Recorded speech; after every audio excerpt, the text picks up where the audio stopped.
Señores, muy buenos días. Gracias por continuar con nosotros en el desarrollo de este programa Primera Hora. Vamos a interactuar con todos ustedes, como de costumbre. Y precisamente recordarles que el canal 22 y el 52 son las vías por las cuales nosotros llegamos a todos ustedes y este Teleimpacto. Televisión Dominicana es para todo el exterior, como también Primera Hora TV, nuestro canal diferido de YouTube. Ahí están los programas que nosotros vamos desarrollando, como también el del día de hoy, como debe ser.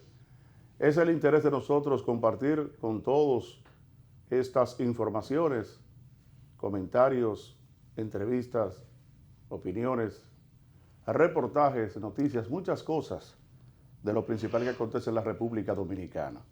Gracias por estar ahí siempre, tempranito, desde las 6 de la mañana, para nosotros entrar en contacto con todos ustedes. Ya son las 6:20, es el miércoles día 21 del mes de agosto de este año 2019. Los buenos días a Santiago Cuesta Curi. Señor. ¿Cómo te sientes? ¿Cómo va todo? Buenos días. Déjame adelantarme. Siento que la mañana está un poco calurosa. ¿Te diste cuenta? Sí, está caliente la mañana. Déjame saludar porque hay muchas razones, cosas que te voy a decir. Ya antes de yo llegar, he hecho un combate antes de llegar. Bueno, mira, gracias a Dios Todopoderoso, a nuestro hermano mayor Jesucristo, que nos bendice cada mañana, a los de allá que viven fuera, a todos esos buenos dominicanos que viven en el extranjero, en los 5 continentes, a los de aquí, casi 11 millones de dominicanos y dominicanas, y casi 3 millones de extranjeros, a todos, incluyendo este equipo maravilloso de este matutino Primera Hora. Mira, gente, a mi traslado para el canal, por toda la avenida Hermanas Mirabal, por los alrededores de, creo que Buenavista 1, Buenavista 2, no pude asociarlo. Vi un amplio dispositivo policial, militar, que no era como el que está aquí cuando veníamos ahora, el corral, como lo llaman ellos. No era eso. Y continué, y por los alrededores de la entrada de los Guaricanos había otro amplio dispositivo policía militar. Creo que vi vehículos de la DNCD. Parece ser que continúan las requisas y sobre todo de que ya se sabe que los cabecillas de la supuesta banda de narcotraficantes, encabeza el flamante César Peralta, alias el abusador, pues no han sido localizados. Ni él ni varios de los principales que salen en la foto que suministra la dirección, la DEA y el FBI. Es de imaginarlo que a lo mejor es parte de eso que andarán ellos buscando, porque ahora es el tema. Pero hace mucho calor. Ahora que tú dijiste eso, al salir de la casa de una vez. Y por suerte que ayer no. Ayer la luz se fue a las 3 de la mañana. O sea que no fue tan elegante. Y ayer fue criminal, llegó como a las 10 de la noche. Y uno está pensando siempre, se va y Mejía. Pero nada, ¿qué vamos a hacer? Hay tantas cosas, gente, en el país, ¿no? ¿Verdad? Sí, hay muchas cosas en el país. Recuerda que el 7 de enero del 2019, nuestro primer programa de televisión. De este año, sí. De este año, llegamos sobre la base de un pesimismo y de un amplio pesimismo sobre la incertidumbre que podía arrojar el año 2019 en casi todos los aspectos para los dominicanos en el país. Incluso habíamos mantenido de que cada mes, cada día, sustituía el otro más agresivo. Estamos a 21 de agosto y nada ha sido diferente. ha venido de menor a mayor. Los problemas de la República Dominicana a lo interno del país y en medio de campaña, que todavía es peor, en medio de una campaña electoral. Pero lo que debe de preocuparle a los medios de comunicación y a esta sociedad dominicana, independientemente de los acontecimientos cotidianos, porque el narcotráfico es algo cotidiano en este país. No hay nada nuevo, es cotidiano, pienso yo, Henchi. Sí. El narcotráfico es algo cotidiano. Que si matan, que si secuestran, que si aparece el sicario y los nombres de los grandes narcotraficantes, muchos de ellos están en el país disfrutando de sus bienes acumulados de la venta de sustancia prohibida. Y son incluso hasta empresarios. Y están en el país. Eso no es nada del otro mundo en esta sociedad, los escándalos de narcotráfico. Lo que yo puedo observar es que en esta sociedad nos debería de llamar la preocupación ampliamente que en el año 2000, específicamente el 8 de septiembre del año 2000, este próximo 8 de septiembre cumplirá 19 años, se reunieron 191 jefes de Estado en las Naciones Unidas, y en lo cual participó, con apenas días de haber asumido la presidencia de la República, el ingeniero Hipólito Mejía Domínguez. Y República Dominicana fue signatario de esos famosos acuerdos del milenio, que incluían 8 objetivos y unas 18 metas, me parece. Pero dentro de los dos primeros objetivos del milenio que habían firmado las naciones y a la que se habían comprometido para que del 2000 al 2015 se lograran grandes avances significativos, y de los cuales la República Dominicana no logró uno solo. Estamos hablando que el primer objetivo del milenio incluía erradicar el analfabetismo y la oportunidad de enseñanza escolar, por lo menos terminar el primer ciclo de básica, de primero a sexto grado. Eso se plantearon en todas las naciones del mundo para que eso fuera el primer objetivo. El segundo objetivo de importancia era erradicar el hambre. No, el primero era erradicar el hambre, con el perdón. Erradicar el hambre y la pobreza extrema que afectaba a grandes naciones. Países como el nuestro, donde muchos dominicanos todavía en esta época solo tienen una alimentación por día.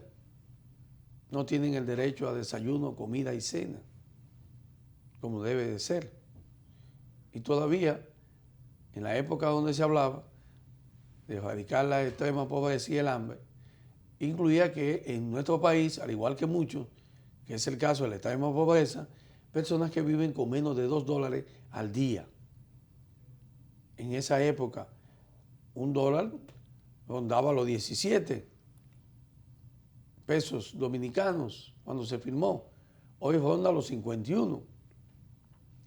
El costo de adquisición alimentario del 2000 y del 2019, aún con el cambio de la tasa superior, adquirir con 51 pesos y en aquel entonces con 17 se podía comprar más que con 51 ahora.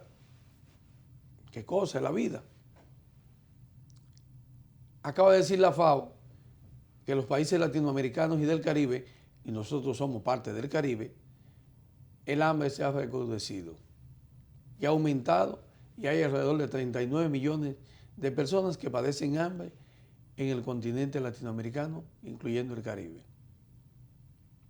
Una falla que la vemos a diario por el hecho de que en este país el costo de la canasta familiar ronda más de 30,000 pesos y el salario mínimo, el cual fue aumentado en el mes de abril, ronda los 10,000 pesos.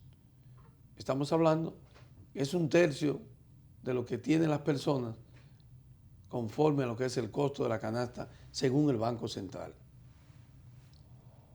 Usted con 10,000 no puede vivir porque la vida establece que en República Dominicana, para poder salir de la pobreza y vivir con cierta dignidad, usted necesita un salario mínimo de 30,000 pesos.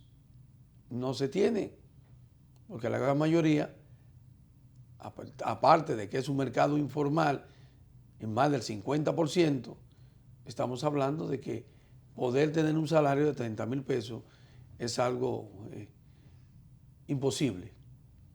No difícil, no, imposible.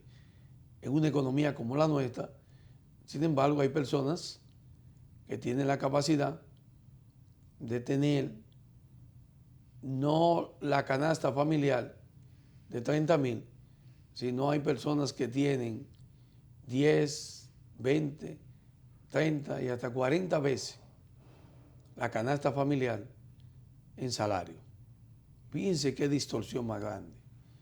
Y otros que la pueden tener, yo diría que 6 veces sin trabajar, porque así es el sistema. En el caso de la educación, que ninguna nación sin educación y sin salud, sin alimentación, puede triunfar, pero más que nada la educación es el mayor patrimonio que puede tener una sociedad y que puede tener una familia, al igual que un niño que vaya creciendo, un adolescente. La enseñanza, como se le llama también, el pan de la enseñanza escolar.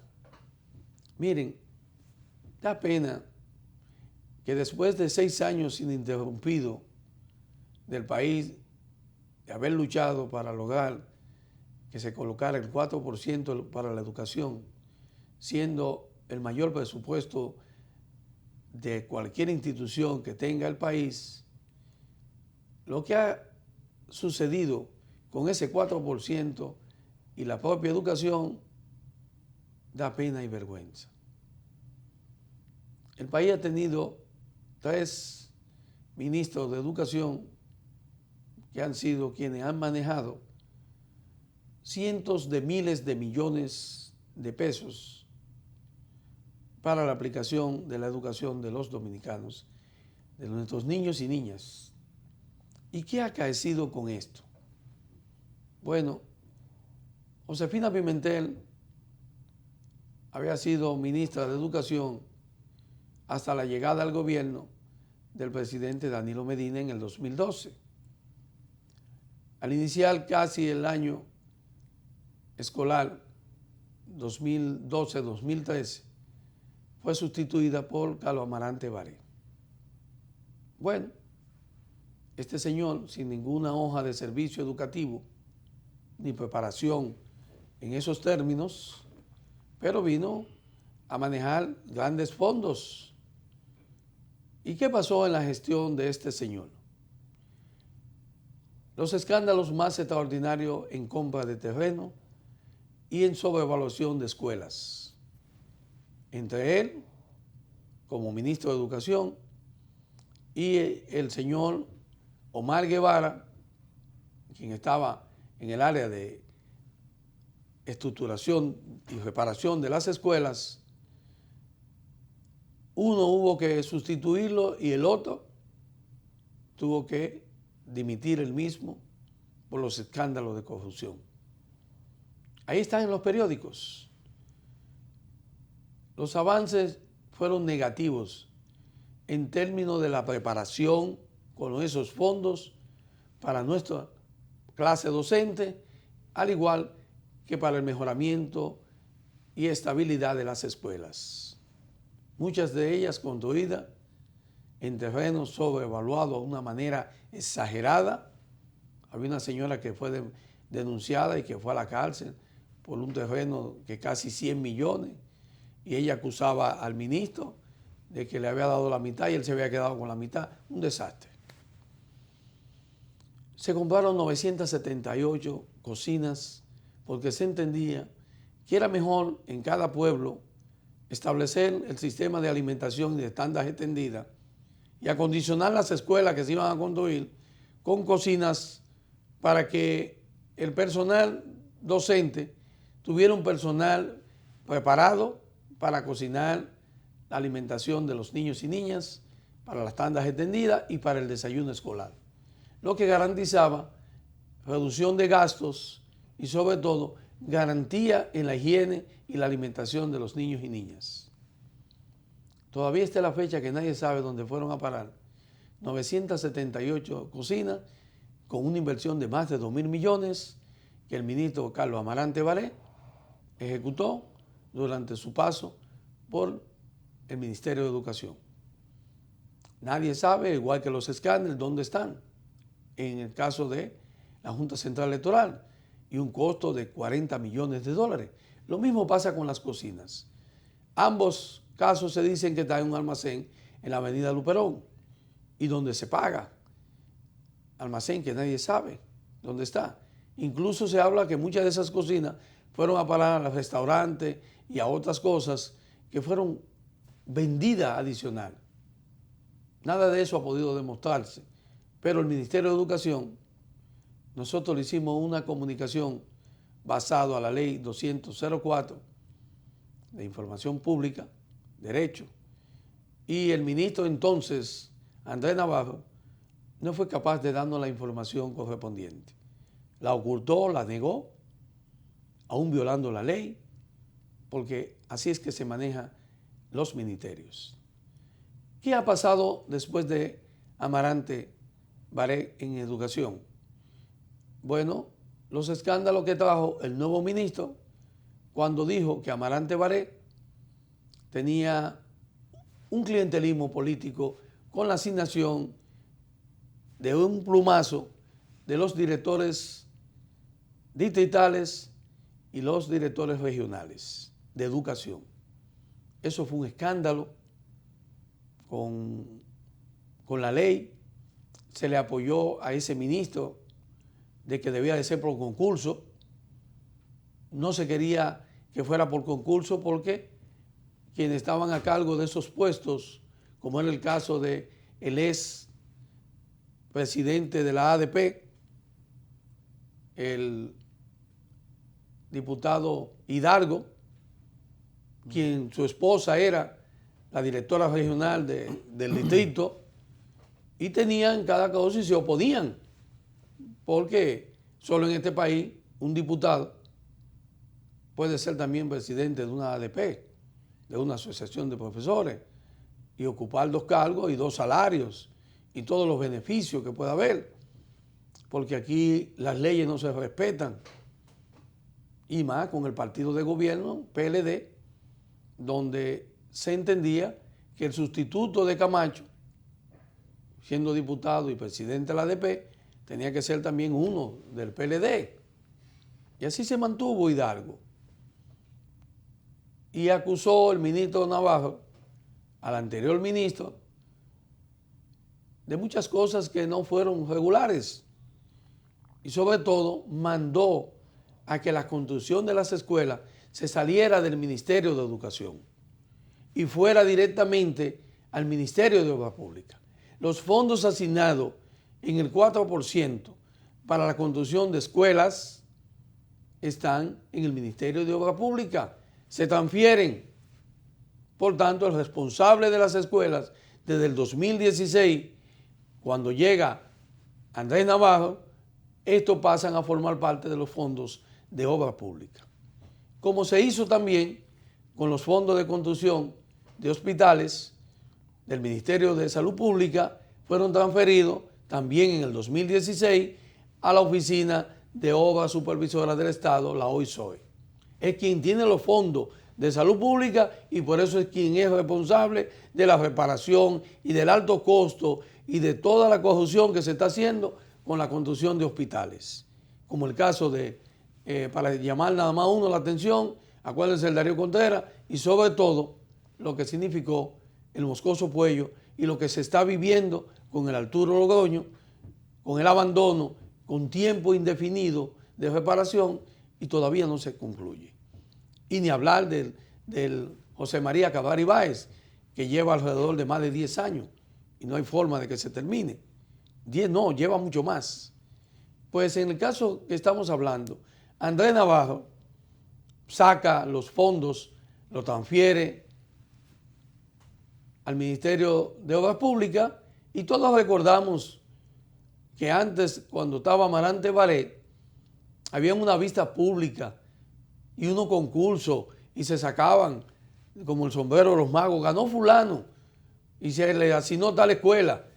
Y eso era para democratizar de que en la construcción de las escuelas no era exclusivamente para ingenieros del PLD, sino que habían otros. Pero nunca fue así. Todo eso fue cuento y aguaje. Y ustedes recuerdan el presidente llamándole la atención, creo que por Asua, a un ingeniero que no, que no cumplió o no cumplía. Con un mercado ahí. En un mercado, hay una cosa terrible. Increíble. Bueno, y la denuncia de compra de terreno en lugares inapropiados para construir la escuela. Todo eso ha sido los escándalos de los fondos públicos del Ministerio de Educación. Pero lo de Amarante Baré, ni hablar. Con Navarro, la situación entonces se pensó que podía mejorar. Nadie puede ocultar que el presidente Danilo Medina va a ser, durante toda la historia de este país, el presidente que más escuelas ha inaugurado. Nadie le puede quitar eso. No creo que llegue nadie. Ahora bien, en 6 años la proyección para que aquí no hubiera una sola aula que faltara para los estudiantes, ese objetivo no se ha cumplido. Navarro llegó y lo último que hizo antes de marcharse fue, según el nuevo ministro que acaba de llegar en febrero, después que Navarro se pasó más de un año aspirando a la presidencia, usando los fondos de educación para eso, y el nuevo ministro cuando llega denuncia que en la administración de Navarro se pagaron 100 escuelas y que los ingenieros no la terminaron. 100 escuelas. No estamos hablando de una ni dos. Recordemos el escándalo de un cambio de uniforme, como él sabía que se iba, y cambiar uniforme, teniendo las empresas en sus almacenes millones de uniformes comprometidos con el ministerio, se antojó de que había que cambiar y poner, y mandó unas imágenes por regiones de unos poloches, que salía más caro ese uniforme que el uniforme anterior. Bueno, como aquí el que gobierna, el que está en un ministerio, impone las reglas, no importa lo que diga la sociedad, por encima de todo el mundo las cosas se hacen, como hizo Roberto Rosario con los escáneres y como hizo ahora Castaño Guzmán con la compañía de las computadoras, que aunque no llenaban los requisitos, ni la una ni la otra, le adjudicaron a una 40 millones y a la otra 20.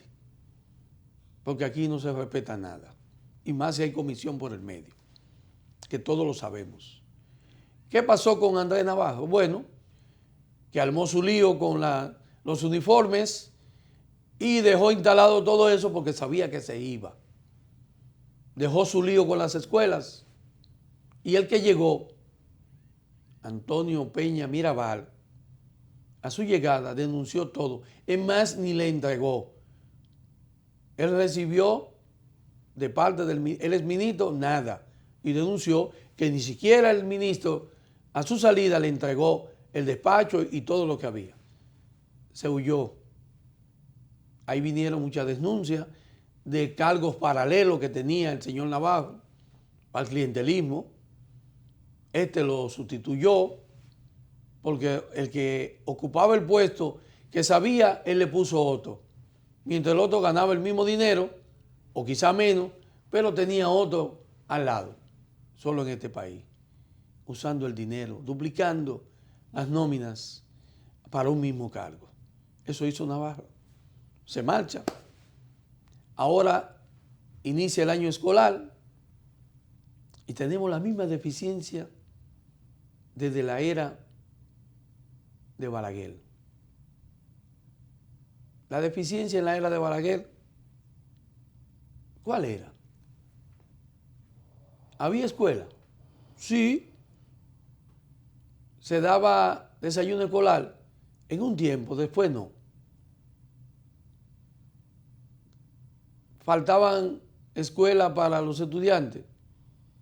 Yo creo que no. Para el nivel de población que había, en el interior sí, había que ir muy lejos para pasar de la primaria a la secundaria. Hacía falta. Entonces había deficiencia. Cuando llega doña Milagro Ortiz Bosch, es cuando se instaura el desayuno escolar de nuevo. Y se modifica para que haya un estímulo y las madres manden a los niños a la escuela. Se establece un pago por la tarjeta TAE para que los niños, las madres manden a los niños y reciban un beneficio por eso. Bien. Ahora está el gabinete social, se encarga de eso, con el Schubert, el Bonogá, Bonolú y también lo de las madres mandar a los niños. No teníamos el presupuesto que tenemos ahora. Y yo me imagino que un país que se planifica y se proyecta, 6 años, casi 7, más que suficiente para que la planificación de la educación en este país, de 2.9 millones de estudiantes, estén en capacidad de ya estar en aula y tener todo, porque el dinero está para eso. Sin embargo, la incapacidad de los ministros, la falta de planificación y sobre todo el alto índice de corrupción no ha permitido que la educación dominicana prenda como debe de ser. El analfabetismo sigue siendo un gran misterio para este país, lamentablemente. A pesar de que Quiqueya aprende contigo, tenemos un Congreso con muchos analfabetas y también funcionarios. Es decir, que no se ha logrado los objetivos del milenio de erradicar el analfabetismo, porque no solo usted es analfabeta por el hecho de usted no saber leer ni escribir, sino que la tecnología también es parte de eso. Miren, el año escolar inició. Está denunciando y a la vez está aplicando el nuevo ministro de que hay lugares, y sobre todo en Jarabacoa, que Henchi debe de tener más información, son de las escuelas que se pagaron y los ingenieros no aparecen. Y ya cobraron todo su dinero. Y que van ahora a llevarlo a los tribunales. ¿Ustedes se imaginan hablar de los tribunales? Educación someterá a ingenieros que abandonaron trabajos en las escuelas de Jarabacoa. No solo Jarabacoa, son 100 escuelas. Y el ministro lo sabe. ¿Cómo puede ser que al iniciar el año escolar se hable de que lo va a someter? ¿Y qué pasó mucho antes de iniciarse el año escolar? ¿Qué pasó con esas denuncias? Porque usted no está para denuncia, sino para ejecutar. ¿Cómo puede ser que los uniformes escolares lo estén vendiendo en tienda? Es increíble que los padres tengan que ir a comprar, porque no hay una cosa que duela más. Mira, Henchi, los pantalones del año escolar vendiéndose los mismos que deben de recibir gratis, porque pagamos los impuestos, los niños y niñas en todo el país. Miren los tickets de venta en las tiendas. Y los padres teniendo que irlo a comprar porque los niños se sienten hasta humillados llegar sin uniforme. ¿Dónde está el dinero? ¿Y dónde está la planificación de educación? ¿Por qué cada año que llega nuestros niños no tienen uniforme? Ni los textos. ¿Por qué?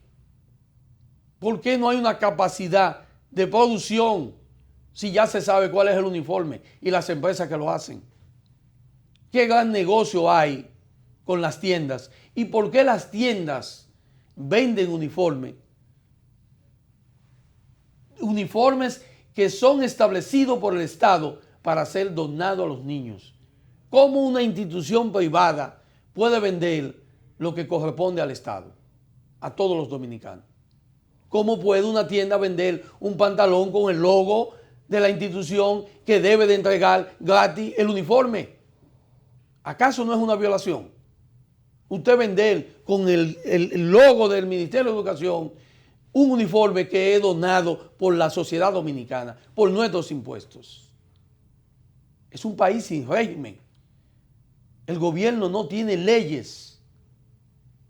¿Quiénes se benefician de vender? ¿Acaso no puede uno imaginarse como las mochilas aquellas de Yomaira Medina y de otros que fueron a regalar mochilas en la gestión de Andrés Navarro, propiedad nuestra, de los dominicanos, que no había que regalarla a los políticos?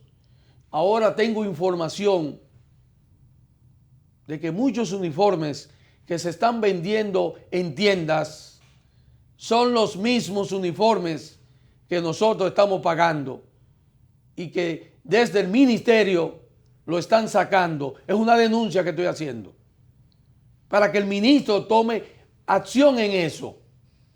Se están sacando de los sitios donde están mandándose a hacer los uniformes para negociarlo con tiendas.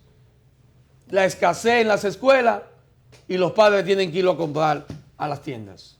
Estoy haciendo una denuncia del robo que se está haciendo en el Ministerio de Educación en perjuicio de los fondos públicos.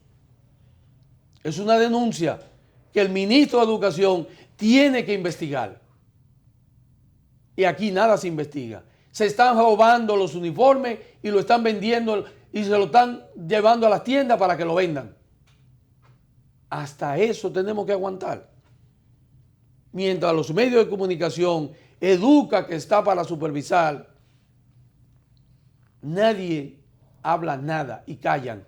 Y sobre todo los partidos políticos de oposición, los que aspiran a la presidencia, no le importa lo que pasa con los fondos públicos y sobre todo con la educación de nuestros niños y niñas. No le interesa, están inmersos en su candidatura presidencial.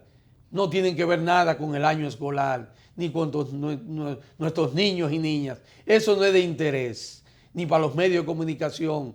El interés es el narcotráfico, los escándalos de ayer. Eso es lo que importa. Y de eso se destapan a hablar todos. Mientras nuestros niños, lamentablemente, y los padres con escasos recursos, tienen que sacrificarse, empeñar, vender la regalía pascual, como hacen mucho, para poder comprarle los uniformes y libros a sus hijos. ¡Qué abuso, qué crimen se comete en esta sociedad con el mayor presupuesto que no se respeta! Mientras la sociedad en su conjunto, iglesia, empresarios, Educa y todo lo que tenemos que ver con este país, callan. Mientras los padres están sufriendo porque sus hijos no tienen uniforme, mientras otros están negociando con tiendas desde el mismo Ministerio de Educación. Ojalá que este ministro, en vez de estar hablando de que llevará a los tribunales, sabe perfectamente que la construcción de las escuelas sale del Ministerio de Obras Públicas. ¿Someterá él al exministro de Obras Públicas, candidato a la presidencia, Gonzalo Castillo Medina? No lo creo. Mientras tanto, otro año escolar más, incidentado, y donde ni siquiera los padres tendrán la oportunidad de que sus hijos tengan un verdadero año escolar.